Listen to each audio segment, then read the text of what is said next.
Hey, I'm sitting outside my house right now, and apparently, over the past 24 hours, I have been the subject of, I guess, a social media rant or attack or whatever.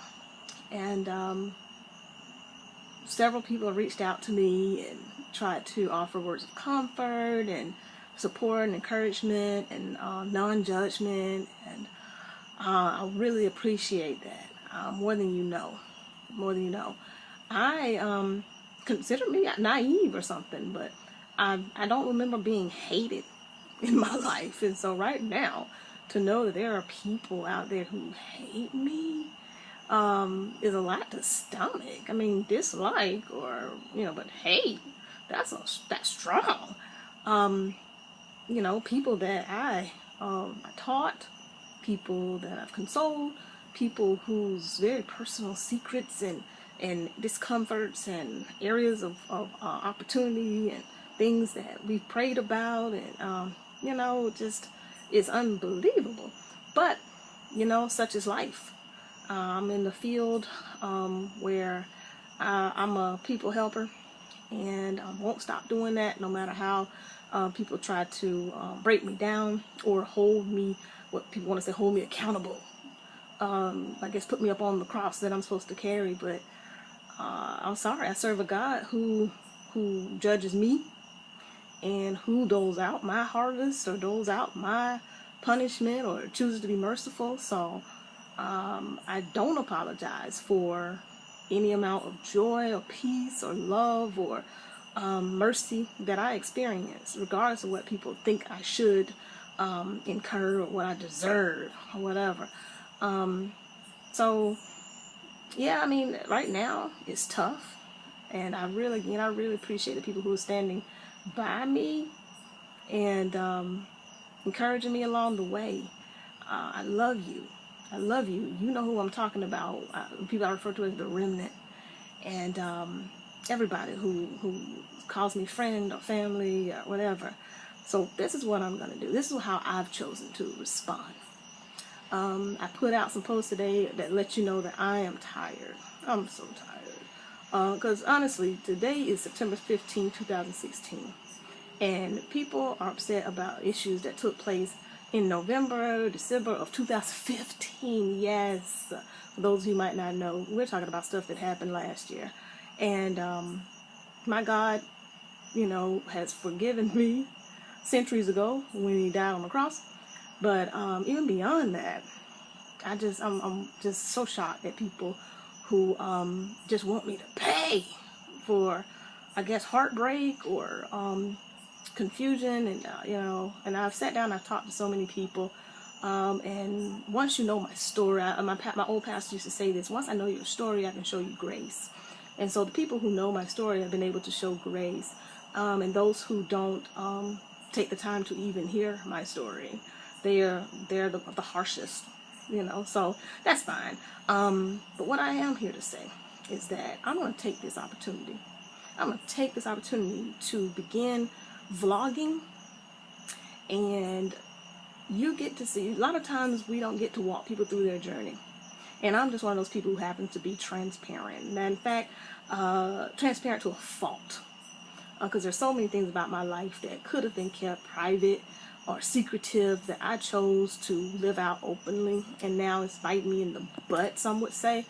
But I still have no regrets about how transparent or open I've been with my life. And so, because from this, there are people who have said, because of the way I've seen you walk out your mistakes or your disobedience, because all of this is really rooted in the fact that when God prompted me to do something or make a pursuit, I did not do it. When God told me to leave certain situations, I did not leave it. And now, one thing that I've learned from, again, my old pastor, is that the things that thing that used to nourish you, past its expiration date, will begin to poison you. And milk being a good example of that. Milk, normally very nutritious, however, past its expiration, it spoils. and that same milk that used to nourish you can make you sick. So I've allowed certain situations in my life, relationship-wise especially, to go beyond the expiration dates, and those that used to nourish me, or maybe what's only supposed to nourish me for a season, or never really supposed to get to that point of relationship, began to be toxic to not just me, but the other parties involved. And so I own that. And that's one thing that's so bizarre about some of the accusations that are, being posed against me. I'm the kind of person that owns my stuff. I hate people who give excuses. I mean, I don't hate people, I hate excuses. So I don't like when people use them.